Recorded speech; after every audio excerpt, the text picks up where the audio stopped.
Romanos capítulo 8. Romanos capítulo 8. Como disse, sem delongas, vamos ler a palavra de Deus. Romanos 8. Eu quero parabenizar toda a juventude, todos os adolescentes por esta festividade, pela maestria, pelo empenho. Louvar a Deus pela memória de vocês que fizeram esse jogral aqui. Parabéns por essa memória tão aguçada, tão fértil. E que vocês usem essa memória para gravar a Bíblia, para gravar textos bíblicos, para estudar a palavra e guardá-la aqui e aqui. Amém? Deus abençoe toda a igreja do Pontal, a vida do meu amigo pastor Éder, esse querido amigo, grande pregador do Evangelho, grande homem de Deus, a todos os companheiros que o auxiliam, preciosos amigos também. Todos acharam? Digam sim. Vamos ler a partir do verso de número Romanos 8, nós vamos ler a partir do verso 14. E agora, a partir desse momento, todo silêncio para lermos e principalmente ouvirmos a leitura da palavra de Deus para a pregação desta noite. Romanos 8,14 diz: porque todos os que são guiados pelo Espírito de Deus, estes também são o quê? Pois não recebestes um espírito de escravidão para continuardes temerosos, mas recebestes o Espírito que os torna filhos, e filhos por adoção. Digam comigo: filhos por adoção. Filhos por adoção. Por meio do qual clamamos: Abba, Pai. O Espírito testifica com o nosso espírito que somos o quê? Filhos de Deus. Não ouvi. Filhos de Deus. E se somos filhos, também somos o quê? Herdeiros. O quê? Herdeiros. Herdeiros de quem? De Deus. Co-herdeiros com quem? Cristo. Graças a Deus. Digam amém por isso. Amém. Meus irmãos, tomem assento, por favor. Em nome de Deus. Aleluia. Eu quero nesse momento reforçar o pedido do pastor Éder, no tocante à reverência, ao silêncio, ao prestar atenção à pregação da palavra. Esteja conectado a partir de agora comigo, conectado com a palavra. Só vá ao banheiro em caso de extrema necessidade, principalmente se tem a ver com a sua saúde. Só vá beber água com uma condição: se você sentir que seus rins estão prestes a paralisar, se você sentir que seus rins estão paralisando, não deixem eles paralisar, porque senão você vai morrer. Não morra, vá beber água, pelo amor de Deus. Mas se você não sentir que seus rins estão prestes a paralisar, você não precisa beber água. Garanto que você não vai morrer até o final do culto. Costumo dizer que se os crentes bebessem água em casa como bebem na igreja durante o culto, principalmente durante a pregação, não haveriam crentes dentro da igreja com problemas de cálculo renal, com problemas de pedras nos rins. É uma realidade. Muitas vezes é um vício, e um vício precisa ser trabalhado. Então vamos lá. Quem me entendeu, diga um amém. Amém. Amém. Então vamos lá. Outra coisa, celular, verifica se está no silencioso. Porque se o celular tocar aqui, meu irmão, sinceramente, eu garanto para você que não é Deus ligando para você, não. Tá bom? Então, em nome de Jesus, coopera conosco. Pede as crianças, e isso continue assim. Deus abençoe vocês. Vamos lá. Ouvir a palavra de Deus a partir de agora. O Evangelho de João, o Evangelho de Cristo Jesus, conforme escreveu João, está no capítulo 1, no verso de número 11 e 12. João, ele nos mostra uma realidade que ocorre, ao mesmo tempo uma realidade que é uma promessa para com todos aqueles que creem no nome de Jesus, nascem de Deus. João diz que a promessa é que estes se tornam filhos de Deus.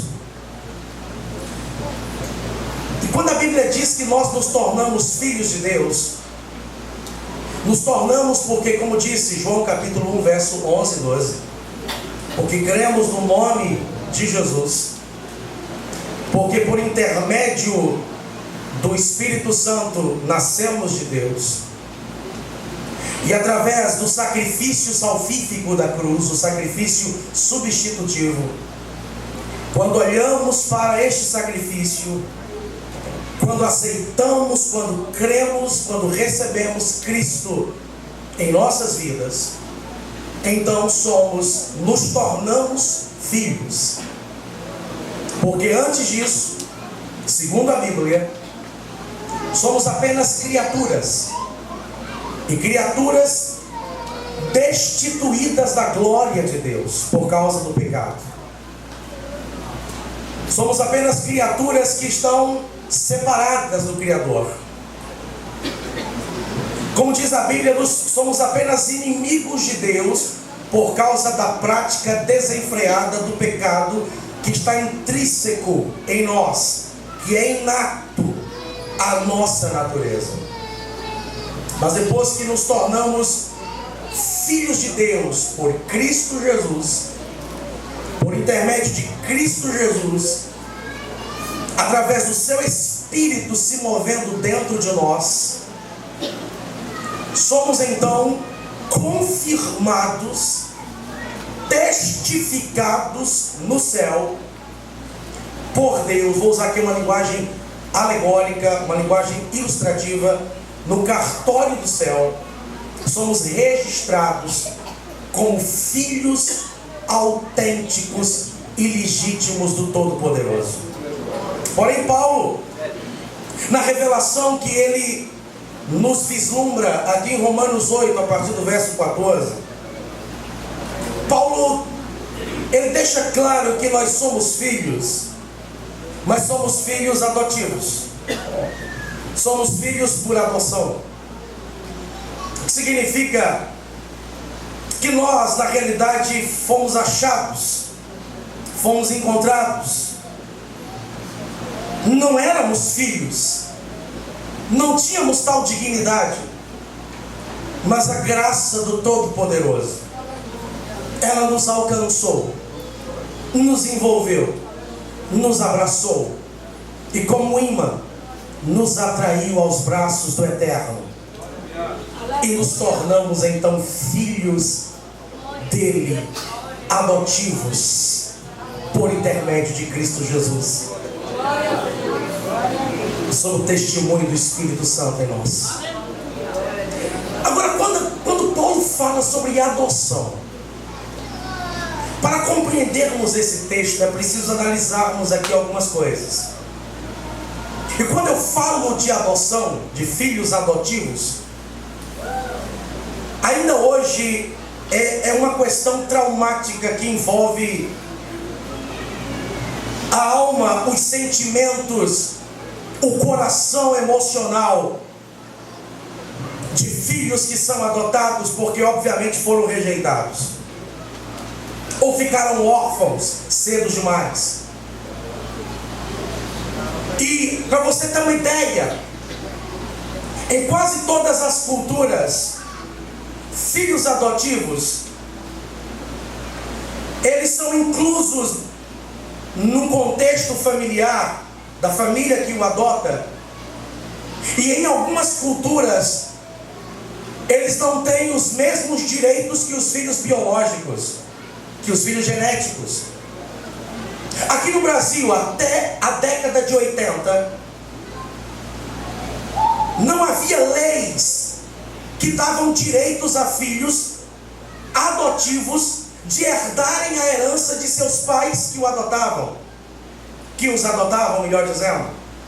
Só a partir de 88, na Constituição de 88, é que a Constituição Federal passou a dar os mesmos direitos à herança dos pais que adotam, dando assim os mesmos direitos aos filhos adotivos, semelhante aos filhos biológicos. Mas mesmo assim, até hoje, muitas famílias, quando adotam uma criança, seja um recém-nascido, ou seja, uma criança já com entendimento, até mesmo adolescentes que são adotados, mas principalmente uma criança recém-nascida. Há um cuidado por parte da maioria dos pais que adotam, de não revelar, de não dizer, há um medo, há um temor, para não dizer àquela criança que ela foi adotada. Por quê? Porque se entende isso de forma muito errônea. Isso foi uma cultura impregnada na nossa sociedade, que alguém que foi adotado, claro, óbvio que ele foi de certa forma rejeitado, e toda rejeição é traumática, toda rejeição ela vem acompanhada de dores, ela vem acompanhada de cortes na alma, ela vem acompanhada de sentimentos que inferiorizam, que depreciam, que deterioram. E quando, por exemplo, um filho mais velho e biológico da família, ele quer irritar, ele quer machucar, maldosamente ele quer ferir um irmão adotivo, a primeira coisa que ele faz, ou a única coisa que ele pode fazer para ferir, para machucar, para depreciar, é dizer: ei, fica na tua, tu é adotivo. Quando você vai para as escrituras, por exemplo, a cultura judaica, porque ler a Bíblia sem se conectar com a cultura judaica é um erro, porque toda a Bíblia tem a ver com a cultura judaica, mas também aborda a cultura de outros povos.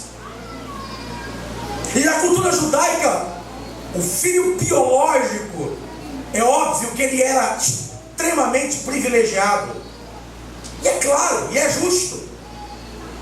Mas quando Paulo escreve o capítulo 8, ele está escrevendo aos romanos. Quando Paulo diz que nós somos filhos, porém adotivos, Paulo não está escrevendo a judeus, Paulo não está escrevendo a árabes, Paulo não está escrevendo a orientais, a ocidentais.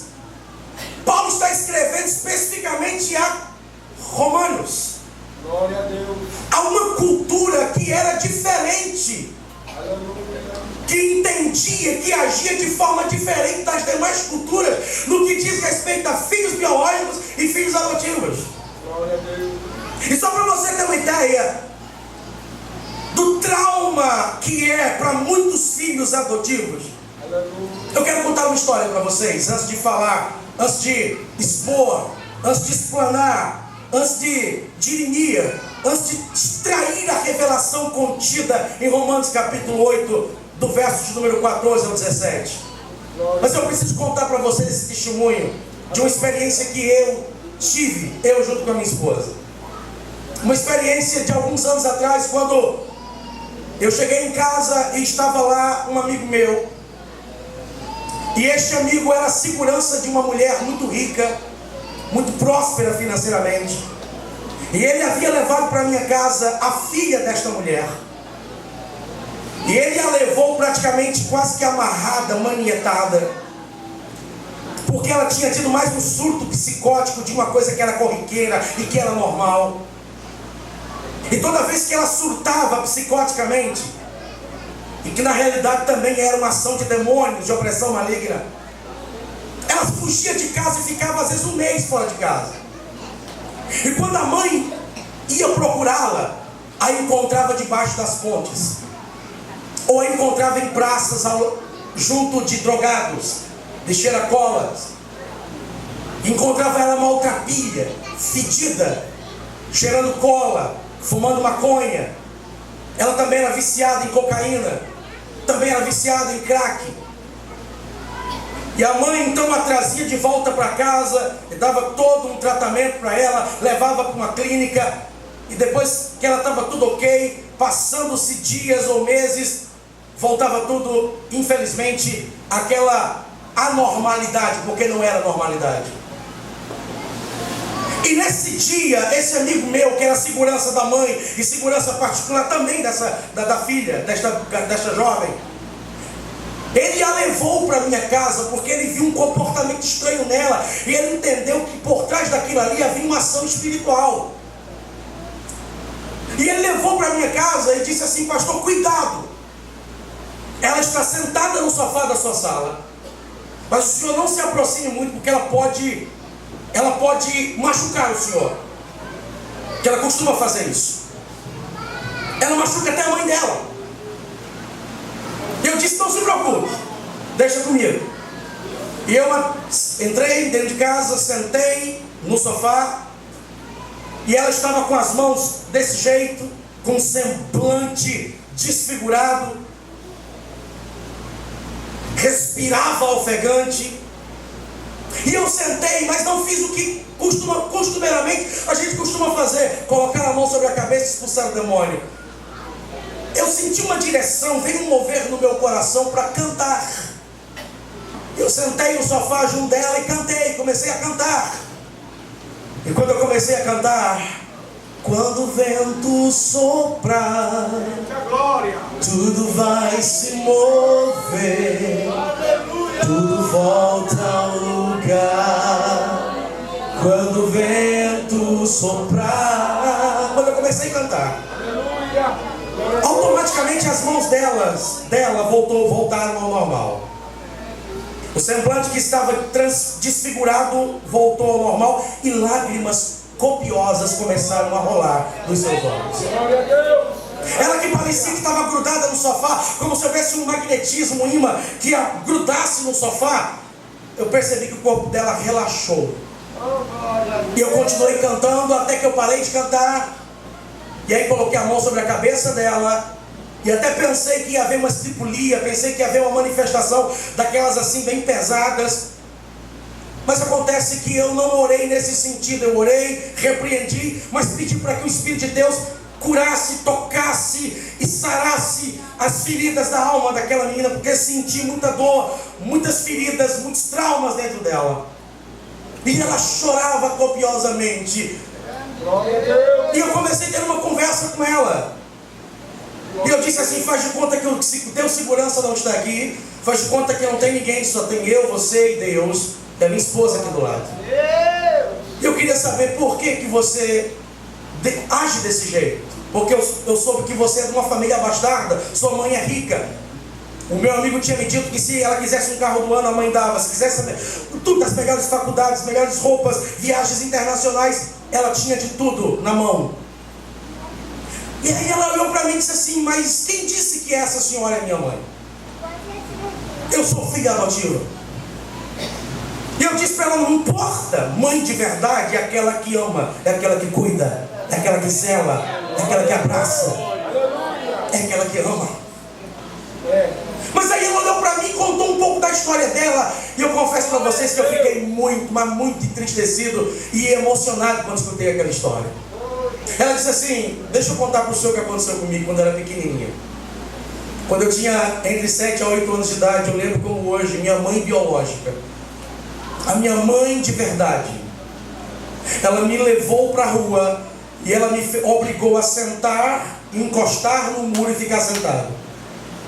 E ela olhou para mim com muita ignorância, com muita raiva. Ela disse assim: fique aqui, não se levante, não venha atrás de mim, porque se você vir atrás de mim eu vou te bater e vou te espancar muito. E eu tinha medo dela porque ela costumava fazer isso comigo. E eu disse: mas para onde a senhora vai? Ela disse: não importa, alguém vai passar por aqui e vai levar você para algum lugar, mas fique aí, não venha atrás de mim. E ela disse que sentada no muro, chorando bastante, ela viu a mãe dela desaparecer no horizonte, sem olhar para trás. E nunca mais ela viu a mãe biológica novamente. Ela começou a chorar, ela era uma criança, então alguém passou, a viu daquele estado e a pegou, levou ela para o conselho tutelar. E o conselho tutelar então encaminhou ela para uma casa de abrigo. E nessa casa de abrigo então ela esperou ser adotada, até que essa mulher, essa senhora foi e adotou esta jovem.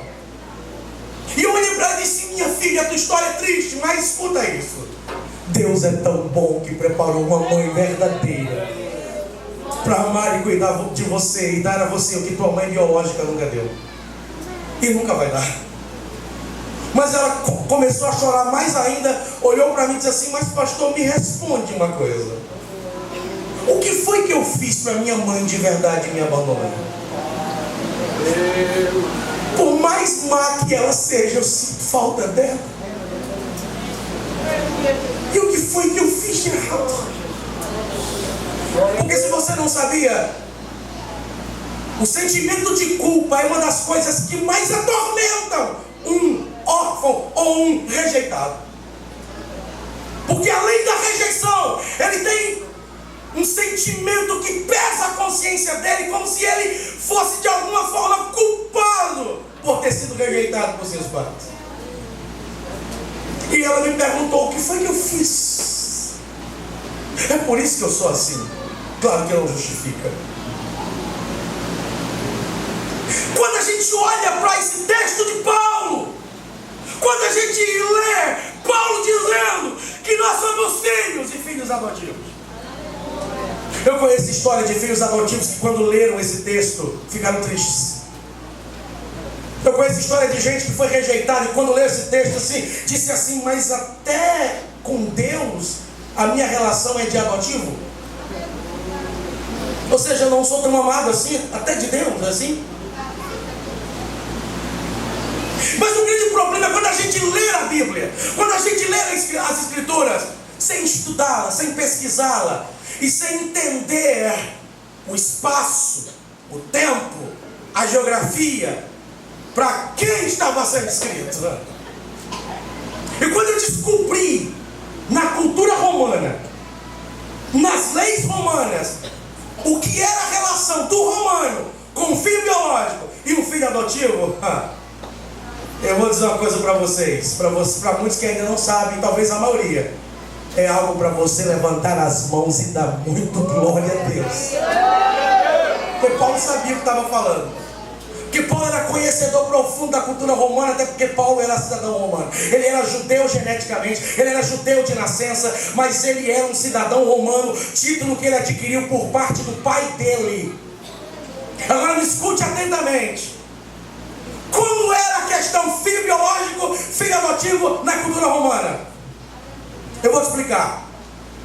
No lar romano, quando uma criança nascia,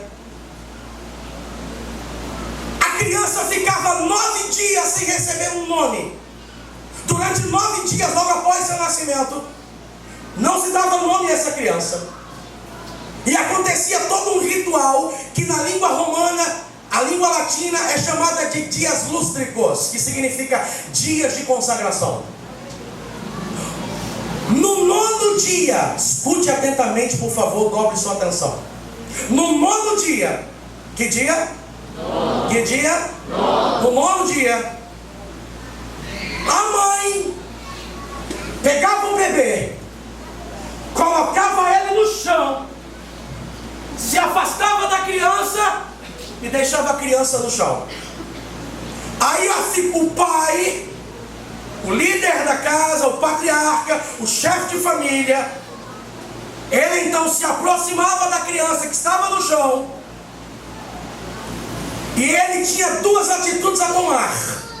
Quantas atitudes? 2. Quantas? 2. A primeira atitude: se ele se aproximasse da criança e se ele se abaixasse e a tomasse nos braços,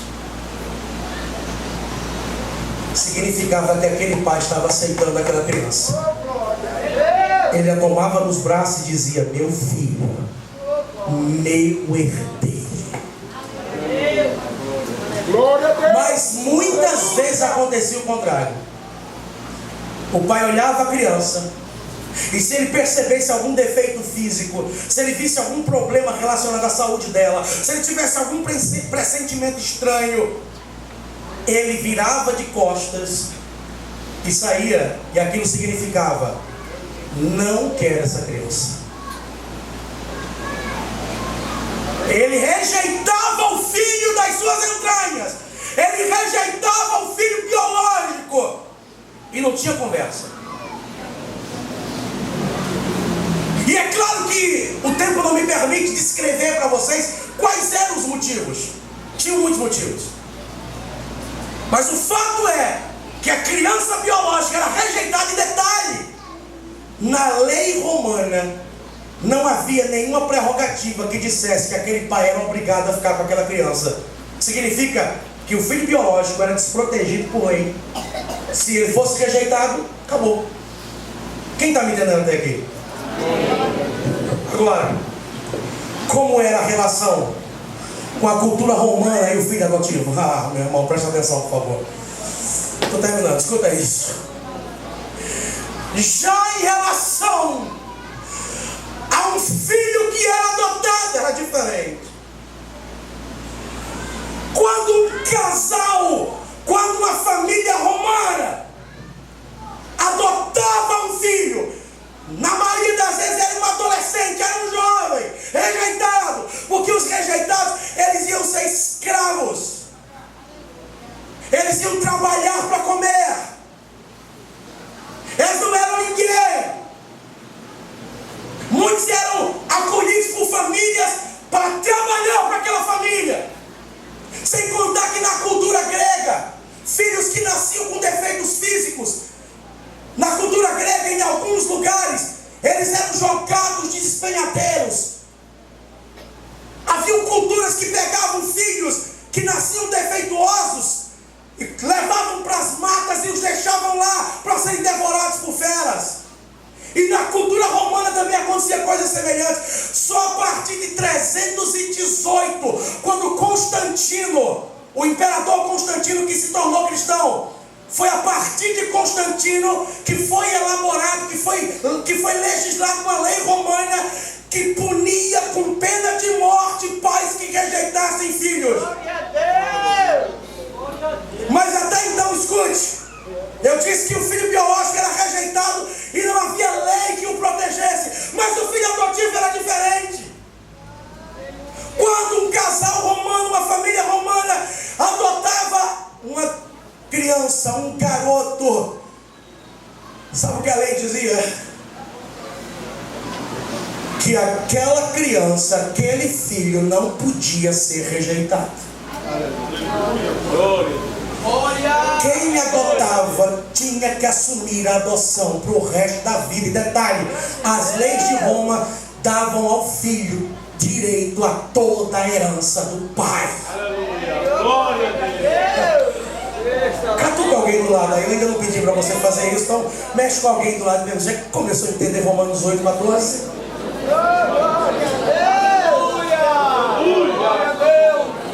Você começou a entender porque Paulo está dizendo que nós somos filhos e adotivos?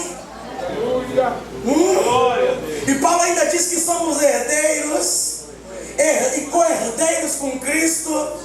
Significa que Cristo é o filho legítimo, nós somos adotivos, mas temos os mesmos direitos. Estou vendo muita gente que está entendendo a revelação da palavra, por isso que já está de mãos levantadas, sem que seja preciso eu mandar levantar as mãos. Você que não levantou as mãos ainda, pode fazer isso se quiser. Erguer as mãos agora, de preferência as duas mãos. Erga a sua cabeça também, feche os seus olhos, abra a sua boca e diga: Deus, tu és maravilhoso. Glória. Oh, aleluia. Aleluia.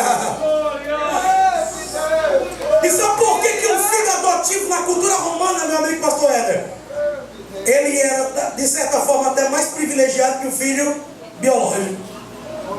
Porque os romanos entendiam isso aqui. Quem está me ouvindo, diga: eu tô. Está fraco, diga: eu tô. Porque os romanos entendiam que quando alguém adotava um garoto, uma criança, um jovem, um adolescente, um bebê, na cultura romana se entendia o seguinte: olha, é muito amor. Porque o filho biológico, o filho das entranhas, a gente ama naturalmente. É assim ou não é? Não precisa muito esforço. Sim ou não?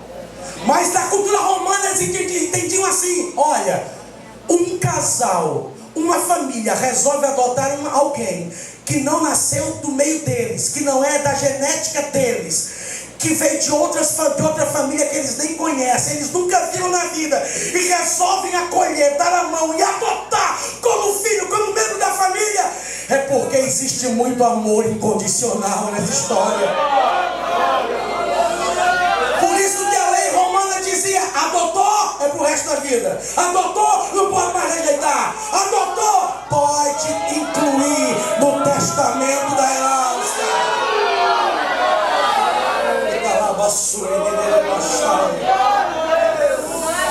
Oh, aleluia!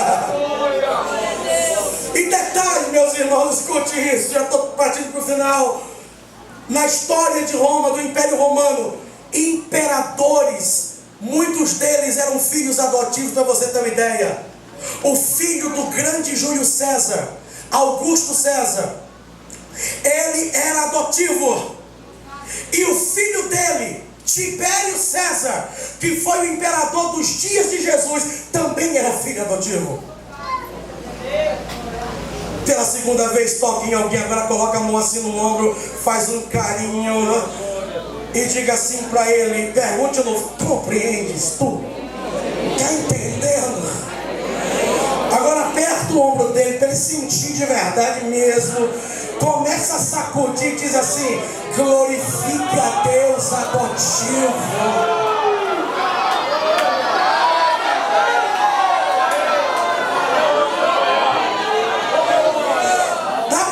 Vai ser a penúltima vez. Dá para você tocar, fazendo assim como eu estou fazendo, e dizer assim: você é adotivo, mas é mais privilegiado do que você imagina. Só quem está entendendo a revelação curadora desta palavra, levanta as mãos mesmo, deixe-as erguidas na direção dos céus e tira um minuto para você glorificar, adorar, bendizer e declarar: obrigado, Deus. Graças, Senhor.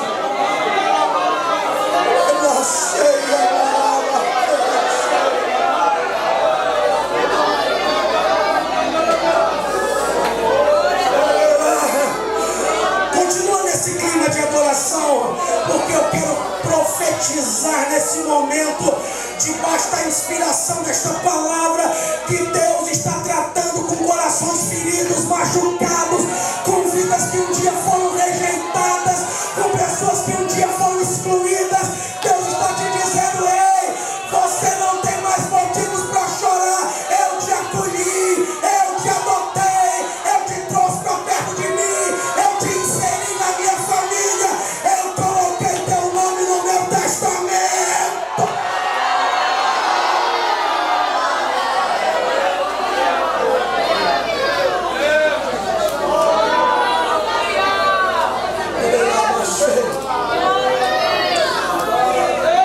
Para terminar de uma vez por todas, escute isso atentamente.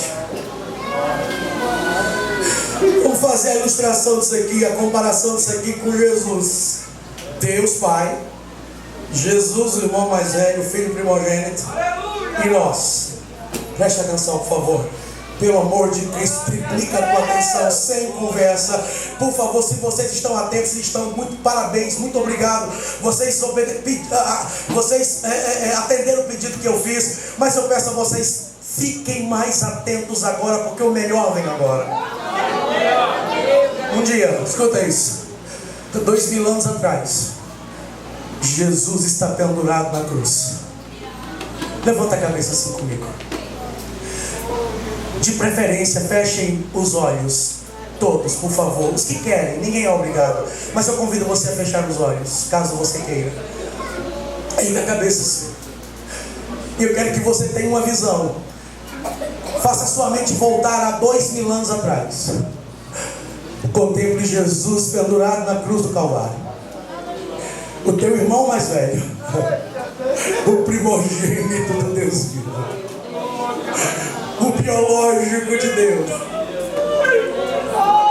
e ele está pendurado na cruz.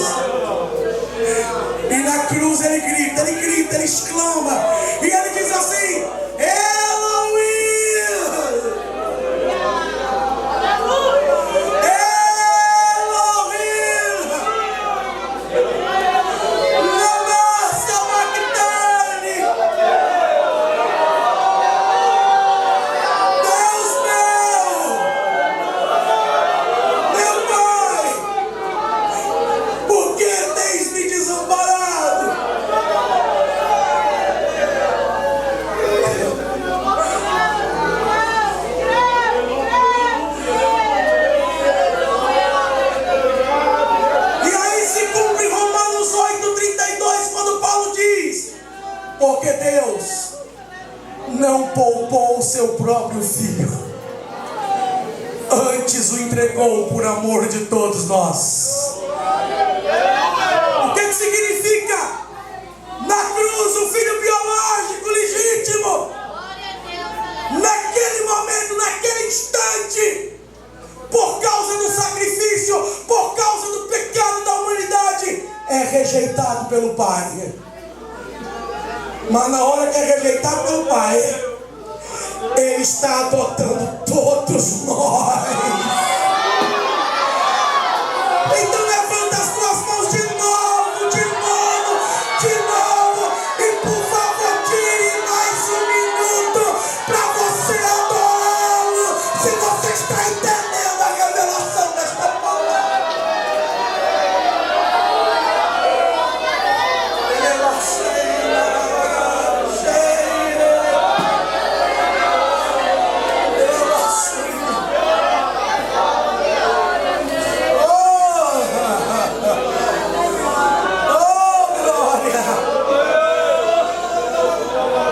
Abre os teus braços assim, por favor. Escolhe um dos braços aí, sei lá, o direito ou o esquerdo, não sei, escolhe um deles. Escolhe alguém do teu lado para você aconchegá-lo assim, de novo. É a última vez que eu estou pedindo isso. Coloca o braço sobre os ombros dele agora, façam por favor. Lá atrás, aqui em cima também, por favor. A mão que está livre, a mão que está sem nada. Se você tem intimidade suficiente com essa pessoa, com esse querido, com essa querida, coloque essa mão no coração dela agora. Faça ela sentir o calor do seu corpo. Coloque a mão no coração dele, no coração dela, e diga assim: Ele rejeitou o seu único filho para adotar você.